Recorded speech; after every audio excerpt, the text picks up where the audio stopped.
నాగ చైతన్య సమంత మళ్ళీ కలుస్తారు. ఒకవేళ నాగ చైతన్య రెండో వివాహం చేసుకుంటే సమంత చంపేస్తుందంటూ షాకింగ్ మేటర్ వెలుగులోకి తెచ్చాడు ఓ సీనియర్ జర్నలిస్ట్. ఆయన అభిప్రాయంలో నాగ చైతన్యకు దూరమైన సమంత బాధపడుతుందట. మరలా నాగ చైతన్యను కలుస్తుందట.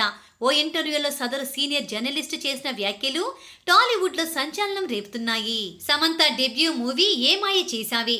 నాగ చైతన్యకి ఇది రెండో చిత్రం. దర్శకుడు గౌతమ్ మీనన్ తెరకెక్కించిన ఏ మాయ చేశావే సూపర్ హిట్. సమంత మొదటి చిత్రంతోనే ప్రేక్షకులను ఆకర్షించింది. ఆ మూవీలో నాగ చైతన్య సమంత కెమిస్ట్రీ అద్భుతం. లిప్ లాక్ సన్నివేశాలు కూడా చేశారు. అప్పుడే వీరి మధ్య నిజమైన ప్రేమ మొదలైందనే వాదన ఉంది.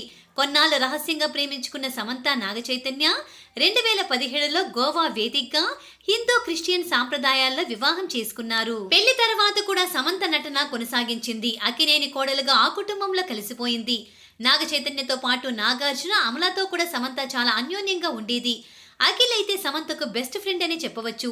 టాలీవుడ్ క్యూట్ కపుల్ గా పేరు తెచ్చుకున్న ఈ జంట అనూహ్యంగా విడాకులు తీసుకున్నారు. 2021 ప్రారంభంలోనే విడాకుల రూమర్స్ వినిపించాయి. వేరువేరుగా ఉంటున్నారన్న విషయం లీక్ అయ్యింది. అదే ఏడాది అక్టోబర్ నెలలో అధికారికంగా విడాకులు ప్రకటించారు. పరస్పర అవగాహనతో విడిపోతున్నాం, ఎప్పటికీ మేము బెస్ట్ ఫ్రెండ్స్ అంటూ సోషల్ మీడియా సందేశంలో పొందుపరిచారు. నాగ చైతన్య సమంత విడాకులు తీసుకుని 2 ఏళ్లు దాటిపోయింది. ఇద్దరి ఏజ్ 35 ఏళ్లు క్రాస్ అయ్యింది. కానీ అటు సమంత ఇటు నాగ చైతన్య వివాహం చేసుకోలేదు. అందుకు ఒక కారణం ఉందని అంటున్నాడు సీనియర్ జర్నలిస్టు ఈమంది రామారావు గారు. ఓ ఇంటర్వ్యూలో చేసిన కామెంట్స్ చర్చకు దారితీశాయి. ఈమంది రామారావు గారు మాట్లాడుతూ ఎప్పటికైనా సమంత నాగ చైతన్య తిరిగి కలుస్తారు. ఈ విషయాన్ని నేను చాలా కాలంగా చెబుతున్నాను. నాగ చైతన్యకు దూరమైన సమంత మానసిక క్షోభ అనుభవిస్తోంది. ఆమె ఎందుకు విడాకులు తీసుకున్నా అని బాధపడుతోంది. ఒకవేళ నాగ చైతన్య రెండో పెళ్లి చేసుకుంటే అతని పీక పీసికి చంపేస్తోంది. కాబట్టి సమంత నాగ చైతన్య వేరొకరిని వివాహం చేసుకోరు, తిరిగి వాళ్లే కలిసిపోతారని ఆయన అన్నారు. ఏ ఆధారాలతో ఈ మంది రామారావు గారు బల్లగుద్ది చెబుతున్నారనేది తెలియాల్సి ఉంది.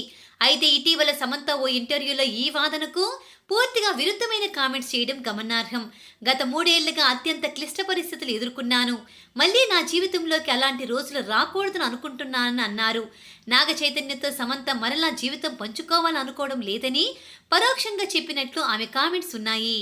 మరోవైపు నాగ చైతన్యపై తరచుగా ఎఫ్ఐఆర్ రూమర్స్ వస్తున్నాయి. హీరోయిన్ శోభితా ధూళిపాలతో ఆయన రిలేషన్లో ఉన్నారని సమాచారం. ఈ పుకార్లను బలపరిచేలా 1-2 సార్లు నాగ చైతన్య, శోభిత కెమెరా కంటికి చిక్కారు. లండన్లో ఒక రెస్టారెంట్కి వెళ్ళగా వీరిద్దరూ కలిసి ఉన్న ఫోటో సోషల్ మీడియాలో వైరల్ అయ్యింది. శోభితాతో FIR rumours Naga Chaitanya team ఖండించారు. ఇక నాగ చైతన్య సమంత భవిష్యత్తులో ఎలాంటి నిర్ణయం తీసుకుంటారో చూడాలి మరి.